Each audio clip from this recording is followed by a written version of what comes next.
ఆంధ్రప్రదేశ్ రాష్ట్రంలో కోవిడ్ ఆసుపత్రుల్లోనే కాదు, ఇవాళ శ్మశాన వాటికలు కూడా హౌస్ఫుల్ బోర్డులు పెడుతున్నటువంటి పరిస్థితి.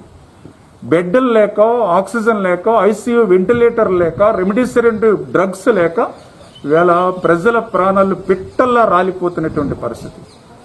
నిన్న రాత్రి ఎప్పుడు చనిపోయాడో ఆ యొక్క కోవిడ్ బాధితుడు షాపులో చనిపోతే మరి ఈరోజు ఆయనకి దహన సంస్కారాలు చేసేటువంటి పరిస్థితి కూడా, ఆయన కుటుంబ సభ్యులు కూడా కోవిడ్ బారిన పడినటువంటి పరిస్థితుల్లో ఈవేళ 10 మంది పూనుకొని ఆ యొక్క డెడ్ బాడీని తీసుకొచ్చి ఈవేళ శ్మశాన వాటికలో అంత్యక్రియలు చేసేటువంటి పరిస్థితి. ఈరోజు ఈ రాష్ట్రంలో ఇటువంటి పరిస్థితి వచ్చింది అని అంటే కోవిడ్ వ్యాక్సిన్ ఈవేళ ప్రజలకు అందుబాటులో లేనిటువంటి పరిస్థితులు. ఆ కోవిడ్ వ్యాక్సిన్ కోసం మంత్రులు మాట్లాడుతూ ఉంటారు చాలా విచిత్రంగా. చంద్రబాబు నాయుడు గారి అకౌంట్ చెప్పండి, మేము 1600 కోట్లు ఇస్తాము, వ్యాక్సిన్ ఇప్పించండి అని వెటకారంగా మాట్లాడుతూ ఉంటారు.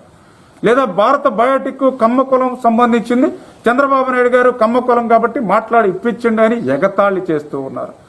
భారత బయోటెక్ లాంటి అత్యున్నతమైన సంస్థను కూడా కులం పేరు చెప్పి ఎగతాళి చేయడానికి ఈ మంత్రులకి సిగ్గుండాలని చెప్పి నేను మాట్లాడుతూ ఉన్నా. ఆ రోజు చంద్రబాబు నాయుడు గారు భారత బయోటెక్ 20 సంవత్సరాల క్రితం నాటినటువంటి విత్తనం ఇవాళ విశాఖపట్నంలో ఏదైతే మెడిటెక్ జోన్ ఉంది 4 సంవత్సరాల క్రితం నాటినటువంటి విత్తనం, ఆ చంద్రబాబు నాయుడు గారు నాటినటువంటి విత్తనాల నుండి వచ్చేటువంటి ఈ వ్యాక్సిన్ ని, ఆ వెంటిలేటర్ని ఇవాళ ఆంధ్రప్రదేశ్ రాష్ట్రంలో ఉపయోగించుకోలేకపోతున్నందుకు మీరు సిగ్గుపడాలని చెప్పి ముఖ్యమంత్రి గారిని ఈ మంత్రుల్ని అడుగుతూ ఉన్నా. ఇవాళ మహారాష్ట్ర 3 కోట్ల డోసులకు ఆర్డర్ ఇచ్చారు. తమిళనాడు, కర్ణాటక, ఒరిస్సా మరి వీళ్ళందరూ కూడా ఇవాళ తయారీ సంస్థలతో అగ్రిమెంట్లు చేసుకున్నారు. మరి ఆ రాష్ట్రాల్లో ప్రతిపక్ష నాయకులే అక్కడ అగ్రిమెంట్లు చేయించారా? కనీస పరిజ్ఞానం కూడా లేకుండా మంత్రులు మాట్లాడడం అనేది చాలా చాలా సిగ్గుచేటుగా ఉందని చెప్పి తెలియజేసుకుంటూ, మరి అదేవిధంగా ఈరోజు ఉదయం కూడా మేము మీడియాలో చూసాం, ఏదైతే మన రాష్ట్రం నుంచి కోవిడ్ బాధితులు అంబులెన్సులు వెళ్తూ ఉంటే హైదరాబాద్ రాకుండా కోదాడ నుంచి అంబులెన్స్ని వెనక్కి పంపిస్తున్నారని.